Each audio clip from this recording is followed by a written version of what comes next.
नींद से उठने के बाद ऐसा नज़ारा देखना मतलब अब जिंदा हो।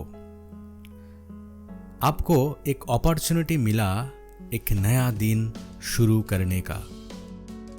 हर रोज ऑफिस जाना सबका काम होता है, लेकिन मेरे लिए एक काम अब मेरा खुशी को एक्सप्रेस करना है।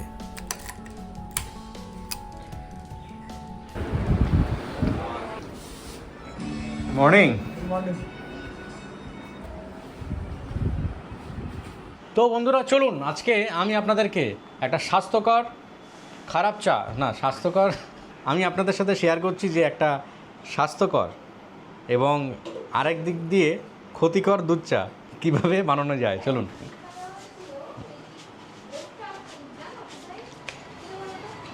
এই চলো চা তৈরি করব। চলো আজকে চা তৈরি করে তোমাদেরকে খাওয়াবো আমি। সব রেডি আছে তো? এই গান বন্ধ করো, কপিরাইট হয়ে যাবে। তো এখানে মোটামুটি এটা আমরা চলে এসেছি আমাদের এই চেম্বারের ব্যাক সাইডে আমাদের যে কিচেন সেখানে। তো আজকে আমি দেখাবো যে কীভাবে একটা হেলদি চা বানানো যেতে পারে। যদিও বা দুধ চা খাওয়া কিন্তু স্বাস্থ্যের পক্ষে ভালো না, তাও মোটামুটি কম ক্ষতি হবে। আর ভালো ভালো কিছু ইনগ্রিডিয়েন্টস আমি অ্যাড করব, যেটার ফলে চাটা সুস্বাদু প্লাস স্বাস্থ্যকর হতে পারে। তো আজকে ট্রেনিং দেবো। তোমরা তো অনেক ট্রেনিং নিয়েছো, পেশেন্ট সামলানো অনেক কিছু তো করছো। হ্যাঁ, তো আজকে একটু চা বানানো শেখাচ্ছি। ভালো চা তো তোমরা করে খাওয়াতে পারো না আমাকে। চলো। আচ্ছা জল নিয়ে আসো, জল জল জল জলের বোতল নিয়ে আসো। জ্বালাচ্ছি। আর সুমন আর প্রিয়াঙ্কা ভাবছে এদিকে পেশেন্ট সামলাবো না এদিকে এইসব চা বানাবো। তোমরা খাবে তো? ঠিক আছে, প্রথমে গ্যাসটাকে একটু জ্বালাই। তো প্রথমে আমরা যেটা করছি সেটা হচ্ছে জলটাকে একটু ভালো করে ফোটাচ্ছি। ফোটানোর পরে ইনগ্রিডিয়েন্টস কী দেবো ডেফিনেটলি জানাবো। সরে যাও, দেখো চাকুটা গলায় ফেলা লেগে যাবে।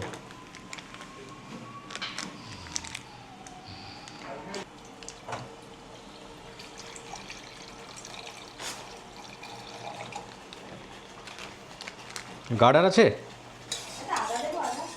হ্যাঁ আদা তো লাগবেই। এ কি, আদা নিয়ে আসো, আদা নিয়ে আসো। এটা একটু ধুয়ে নিই। মোটামুটি যারা চা খেতে পছন্দ করেন তারা এইভাবে চাটা বানাবেন, তাহলে ক্ষতি কম হবে। তো আমি টোটাল চা বানানোর যে প্রসেস আজকে দেখাচ্ছি। জীবনে একটা স্বপ্ন ছিল চায়ের দোকান করব,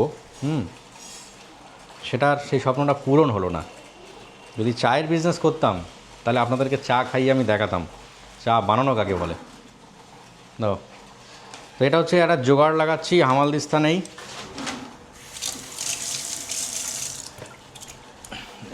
এইটা দিয়ে চেপে আমি চাটা বানাবো, ঠিক আছে? তো মোটামুটি প্রথমে আমি এটাকে পরিষ্কার জায়গায় এখানে রাখছি।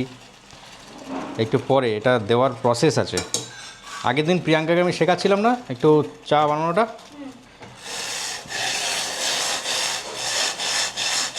এই যে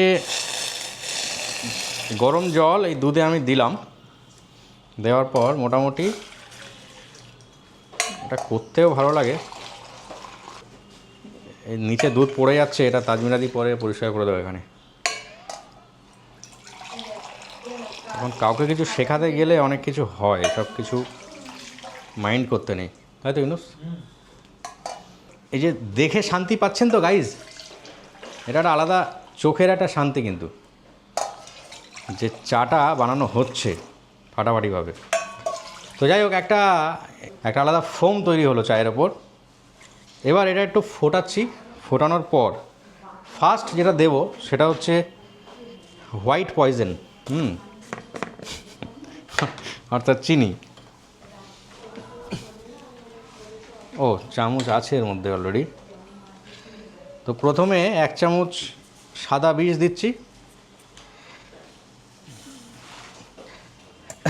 এই চিনি বেশি দিচ্ছি না, হ্যাঁ।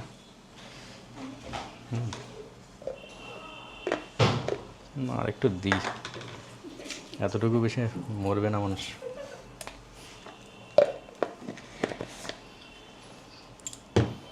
চামচ কই, এইটাকে একটু ভালো করে দুধটাকে একটু জাল দিয়ে নিতে হবে, একটু ফুটিয়ে নিতে হবে। সুমনটা গেল কোথায়? ও ফাঁকিবাজ তো শিখছে না। একটু দেখাও যে এখানে মোটামুটি কেমন একটা টকবক করে ফুটছে। ও, এই যে আওয়াজটা, এটা একটা আলাদা শান্তি।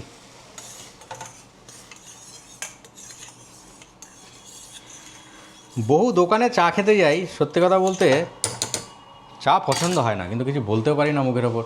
হ্যাঁ, মাঝে মধ্যে মনে হয় যে দোকানে চা খেতে যাচ্ছি সেখানে দাঁড়িয়ে ওই চায়ের দোকানদারকে একটু চা বানানো শেখাই, কিন্তু সবাই তো আর অ্যালাউ করবে না, আমি তো আর শাহরুখ খান না।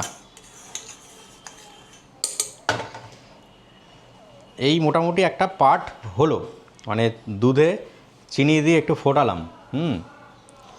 তারপর মোটামুটি এই যে কাণ্ডটা, এটা একবার দুবার করাই যেতে পারে। আর এক্সাইটমেন্ট নেই কেন? শুধু পেশেন্ট সামলালে হবে? আচ্ছা, এবারে যেটা দেব, এটা দেখার বিষয়, সেটা হচ্ছে এই যে আদা। আপনারা কিন্তু এই রিস্কটা বাড়িতে নিতে যাবেন না, আপনারা একটা হামালদিস্তা বাড়িতে করবেন, কারণ এখানে যে কোনো মুহূর্তে আঙুল ফেটে যেতে পারে।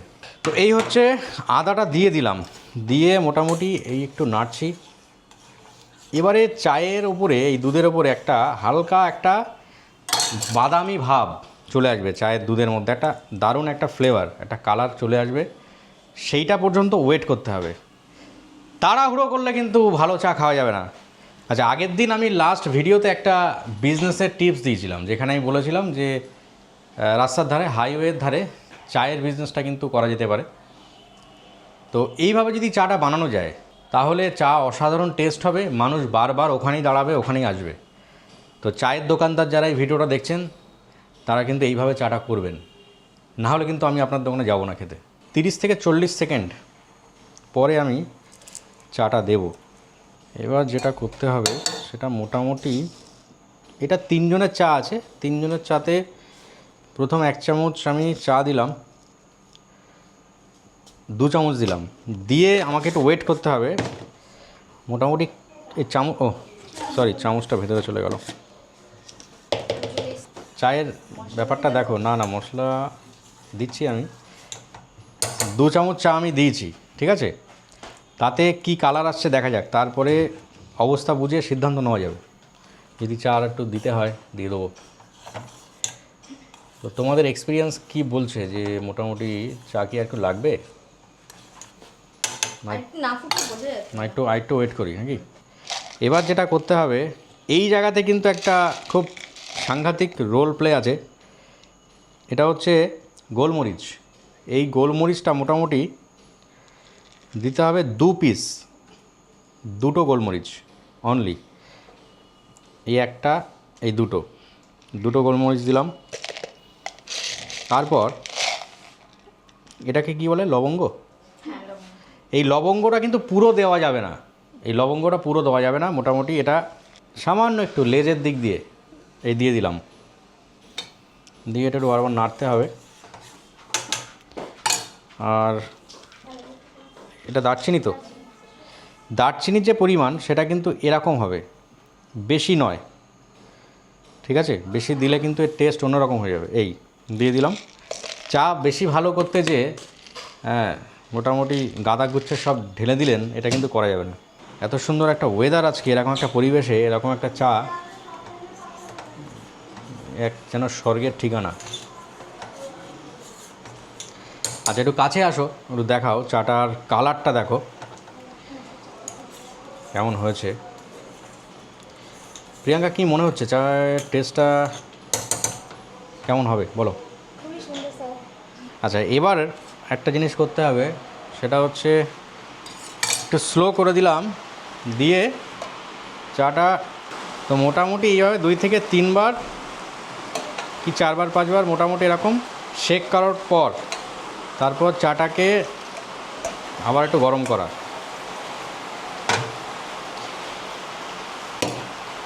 আচ্ছা, এবারে চায়ের কাপ, ও আরেকটা কাপ নিয়ে আসো। উফ, চা বানাতে বানাতে অসাধারণ বৃষ্টি চলে এলো। বলছিলাম এই রিলিফের এটা কি এটা? এই যে ইজিটা শুধু এই তো লেখা আছে, টেস্টগুলো হয়ে গেছে, টেস্ট হয়ে গেছে। তাহলে রিলিফে পাঠিয়ে দাও পেশেন্টকে, ঠিক আছে? টেবিল ওখানে। ভেরি গুড, এটা ধুয়ে নাও। তো বন্ধুরা, চা বানানোর একেবারে আমরা দোরগোড়ায় চলে এসেছি। আচ্ছা, গ্যাসটা বন্ধ করো ইউনুস। ওকে, আচ্ছা এইবার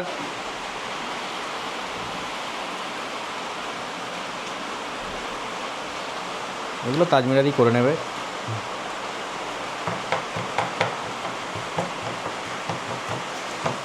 তো এবার চায়ে আমি আমার বানানো চায়ে একটা ফার্স্ট চুমুক দিচ্ছি।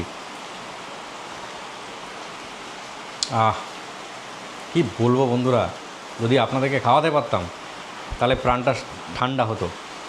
তো যদি কোনো দিন সুযোগ পাই আর যদি আপনাদের সাথে দেখা হয়, তাহলে আমি নিজের চা বানিয়ে আপনাদেরকে খাওয়াবো, কথা দিলাম। তো আশা করি এই প্রসেসটা আপনারা বুঝতে পেরেছেন কীভাবে চাটা বানালাম। তো এভাবে যদি বাড়িতে চা বানিয়ে খান, দারুণ টেস্ট পাবেন, দারুণ একটা ফিলিংস, দারুণ একটা এক্সপিরিয়েন্স হবে চায়ের। এরপরে অন্য চা আপনারা খেতে পারবেন না। তারপরে আমি জানি না দেখতে পাচ্ছি কি না, তো প্রচণ্ড বৃষ্টি বাইরে হচ্ছে, এরকম একটা ওয়েদারে চা খাওয়ার মজাই আলাদা। তো প্রিয়াঙ্কা চলে এসছে, প্রথমে প্রিয়াঙ্কাকে দিই চাটা। হ্যাঁ, নাও চাটা খাও, খেয়ে বলো কেমন লাগলো। দারুণ হয়েছে স্যার। সত্যি তাই। সত্যি না খুশি করার জন্য বলছো? ভালো আছে, ভেরি গুড। ওই আরেকজন কই, ফাঁকিবাজটা কই? তবে তোমাদের এই চাটা বা সাংসারিক কাজগুলো শিখতে হবে না, আগামী দিনে তো সংসার ধর্ম করতে হবে। তাহলে তোমরা চাটা বানাতে পারো না, শুধু কফি বানাতে পারো, হবে? শিলাম স্যার। সুমনা সাংঘাতিক ব্যস্ত পেশেন্টের সাথে কথা বলতে। কি ফোন করেছিল? না, চাটা খেয়ে রিভিউ দাও, চাটা কেমন বানালাম।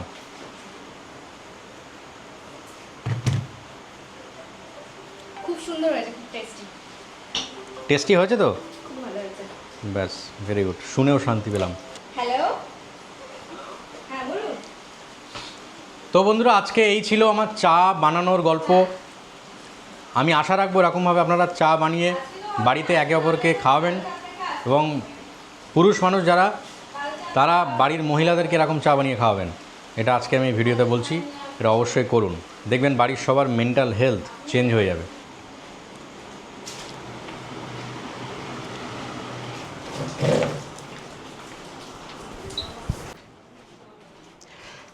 তো বন্ধুরা, আজকে তো অসাধারণ একটি চা বানানো শেখালাম আপনাদেরকে। এবার এর পরের যে ভ্লগ, সেই ভ্লগে আমি আপনাদেরকে দেখাবো যে আমি মোটামুটি সকাল থেকে সন্ধ্যা পর্যন্ত কি খাই, কখন কোন টাইমে কি খাই। অর্থাৎ আমি আমার যে রুটিনটা, সেটা হচ্ছে সকালে ব্রেকফাস্ট, লাঞ্চ আর ডিনার কটায় করি আমি, সেটাও অনেকে আপনারা জানেন। 5টা থেকে 5:30 ম্যাক্সিমাম, তার মধ্যে আমার ডিনার হয়ে যায়। তারপরে রাত্রে আমি আর কিছু খাই না। খুব ইচ্ছা করলে রাত্রে একটু চা বা জল, এছাড়া আমি কিছু খাই না। তো এটার কারণটা কি, কেন আমি এটা চালু করলাম, এর পেছনে কি মোটিভেশন, সেটা আমি আপনাদের সাথে শেয়ার করব। আপনাদের অনেকেরই ইচ্ছা আছে যে 6টার মধ্যে ডিনার কমপ্লিট করতে চান আপনারা অনেকে, কিন্তু আপনারা কিন্তু পারেন না। কিন্তু আমি লাস্ট 1.5 বছর ধরে এটা মেনটেন করে আসছি। প্রথম অসুবিধা হয়েছিল, বাট এখন আমার কাছে এটা জল ভাত, আমার কাছে কিছু নয়। আর রাত 9টা, 10টা, 11টার সময় আমার খিদে তেমন পায় না, তো বডিকে সেভাবেই তৈরি করেছি। তো কেন আমি এত তাড়াতাড়ি ডিনার করি, আর এর পেছনে উদ্যোগ বা মোটিভেশনটা কী, আর কী করে পারলাম এত কঠিন একটা কাজ, সেটা আমি শেয়ার করব এর পরের ভ্লগে। আপনারা চোখ রাখুন আমার চ্যানেল ও ফেসবুক পেজে। Thank you so much.